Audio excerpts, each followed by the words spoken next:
Voyons maintenant le contrôle de la stimulation. Donc, je vais vous montrer ça dans le contexte de la réalisation d'un examen de Goldman. Vous verrez apparaître cette interface semblable à celle du Goldman, celle de Goldman ici à gauche, celle du moniteur ici à droite. Donc, vous allez retrouver le choix de la taille du stimulus. On n'a pas de taille 0 parce que personne ne l'utilise sur le Goldman. Et puis, au-dessus, vous avez le choix des filtres du Goldman qui correspondent à la luminance du stimulus. Et vous noterez que le Goldman avait des variations de 1 à 4 au niveau des indices, alors que notre appareil peut descendre beaucoup plus bas en luminance. Sur le Goldman, je vous rappelle, vous avez un premier filtre qui fait varier la luminance par pas de 5 décibels, et un deuxième filtre plus faible qui fait varier par pas de 1. Vous voyez une correspondance effectivement entre les décibels qu'on utilise en périmétrie automatisée et ces fameux indices de Goldman. Le 3,4E correspond au 0 dB de sensibilité sur notre appareil, à savoir que si vous passez d'un filtre atténuateur 4 à un filtre 3, cela correspond à une variation de 5 décibels. La taille a également une influence, puisque si vous passez d'une taille 3 à une taille 1, cela correspond à une amélioration de sensibilité, grosso modo, de 12 décibels. Donc, il y a une correspondance entre les indices de Goldman et les décibels utilisés en périmétrie automatique. Ça peut être utile, en particulier si, suite à un examen automatique, vous voulez faire des contrôles en périmétrie manuelle. Alors, le reste de la stimulation, c'est grosso modo un jeu vidéo. On ne va pas faire la chasse au trésor, on va faire la chasse au scotome. Et donc, je vais vous parler maintenant du contrôle de la stimulation avec la souris. Alors, les gens qui sont familiers de la souris seront tout à fait à l'aise, en particulier ceux qui font les jeux vidéo. J'ai vu des personnes extraordinaires. En l'espace de 5 minutes, elles s'appropriaient complètement l'instrument parce que c'était des gens habitués aux jeux vidéo. Si vous n'êtes pas habitué aux jeux vidéo, si vous n'avez jamais vu une souris de votre vie, là, ça peut être plus long au niveau de l'apprentissage. Nous avons deux modes au niveau du contrôle de stimulation. Un mode direct. Donc, vous allez positionner votre pointeur quelque part sur le champ, faire un appui gauche qui va entraîner la présentation du stimulus. Et si, en maintenant le bouton gauche de souris appuyé, vous déplacez, le stimulus va se déplacer à l'intérieur de la coupole. Ça, c'est le premier mode, qui est le plus interactif. Il existe un deuxième mode, qu'on appelle, nous, le mode vectoriel. Donc, cette fois-ci, vous allez appuyer sur la touche Shift ou majuscule de votre PC. Donc, ça va vous permettre de tracer un vecteur, comme ceci. Donc, vous allez déplacer du point de départ jusqu'au point d'arrivée. Et quand vous avez relâché votre touche majuscule, le stimulus va se déplacer en suivant le vecteur. Ça peut être intéressant lorsque vous voulez faire des mesures avec une vitesse précise. La vitesse, vous pouvez la définir sur le panneau de droite à l'aide de ces boutons 1, 2, 5, 10 qui correspondent à la vitesse de déplacement. Tu peux pas nous donner quelques indications de vitesse, par exemple pour la périphérie ou pour le centre? Oui, classiquement, en périphérie, une vitesse de 5 degrés est recommandée, alors que pour le centre, pour étudier par exemple la tâche aveugle, 2 degrés. Est-ce que tu es d'accord avec ça, Xavier? Absolument.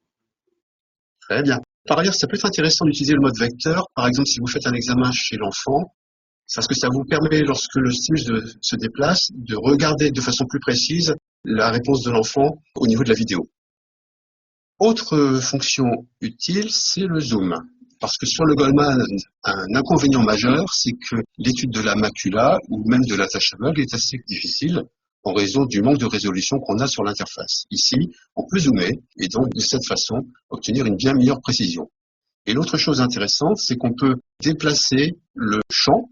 Pour faire ça, il faut appuyer sur la touche Alt et déplacer à l'aide de la souris le champ visuel, ce qui nous permet d'analyser de façon plus détaillée la périphérie. L'étape suivante, c'est le tracé des réponses. Un premier cas qui est le plus simple, c'est le tracé d'un isoptère. Vous avez des points qui sont situés autour du point de fixation. Un seul clic sur le bouton isoptère va vous tracer immédiatement le contour. Ceci dit, dans le cas que voici, voilà, ça ne va pas fonctionner parce que le tracé par isoptère suppose que les points soient autour de la zone de fixation. Et donc, il va chercher à les relier autour du point de fixation. C'était le premier cas que j'ai présenté ici. pour gérer ce cas de scotome périphérique, on a la fonction scotome que vous voyez ici. Maintenant, un cas plus compliqué, c'est un scotome de forme bizarroïde, comme celui-ci. La première solution, qui est de tracer autour du point de fixation, ne va pas donner un résultat satisfaisant.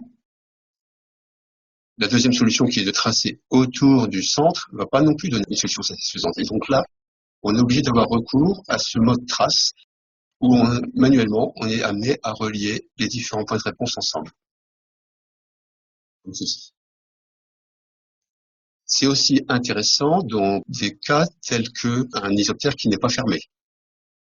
Il arrive qu'on ait besoin de décrire des scotomes qui sont mesurés avec les mêmes paramètres, même luminance, même taille. À ce moment-là, l'ordinateur ne va pas deviner que ce sont deux éléments différents, et donc il faut le lui signaler. Deux solutions pour cela, soit vous avez ce petit bouton ici, si vous faites un clic, ça va vous incrémenter le numéro. Donc quand vous allez cliquer, ça veut dire que vous allez faire un deuxième scotome, ou étudier un deuxième isoptère avec les mêmes paramètres que le premier, mais ça sera un isoptère différent. L'autre solution, c'est si vous cliquez, après avoir terminé le premier isoptère ou scotome, si vous cliquez avec les mêmes paramètres, il va vous afficher ce message en vous indiquant qu'il y a déjà un scotome dont l'étude a été réalisée avec les mêmes paramètres.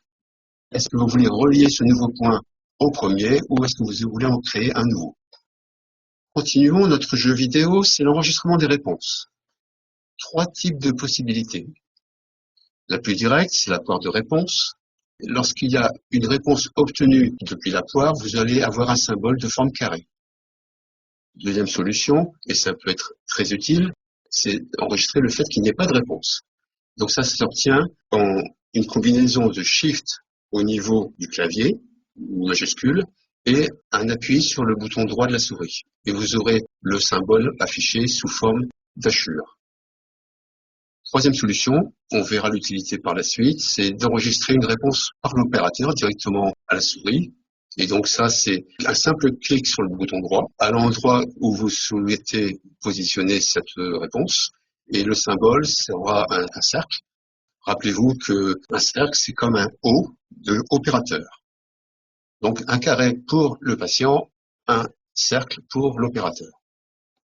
Et il me semblait qu'il y avait une quatrième façon de faire parce qu'on vient de commander à Métrovision un écran tactile et qu'on pouvait avec un stylet faire ce type de réponse directement sur l'écran. Il faut un stylet qui permette d'enregistrer le clic droit. Ça existe. Alors on n'a pas commandé le stylet clic droit, donc on va rajouter ça dans la commande. Merci de l'information. Voilà. Donc une non-réponse est utile, par exemple pour décrire le fait qu'un scotome n'est pas vu à l'intérieur. Donc voilà un clic droit. Et ça va se hachurer complètement quand on va passer à la phase suivante. Donc vous pouvez avoir une zone de non-vue isolée comme indiqué ici, ou un scotome complètement hachuré comme vous le voyez ici sur la droite.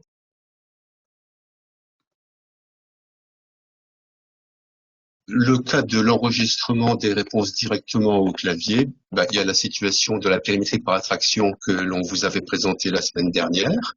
Donc ça, c'est l'opérateur directement à la souris qui enregistre la réponse.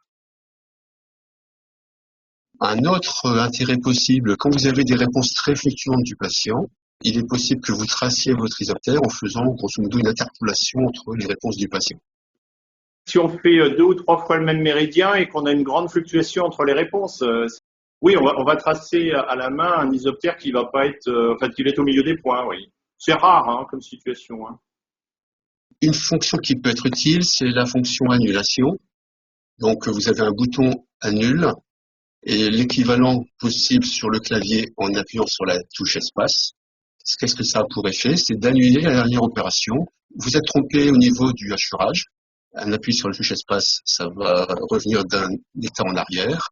Et vous pouvez le faire sur plusieurs états. Un isoptère que vous estimez devoir recommencer, vous pouvez l'annuler complètement en appuyant sur cette touche espace autant de fois qu'il y a eu de mesures réalisées. Et ça, c'est au moment de la réalisation de l'examen. Il y a d'autres possibilités, mais a posteriori, qu'on pourra éventuellement vous expliquer par la suite.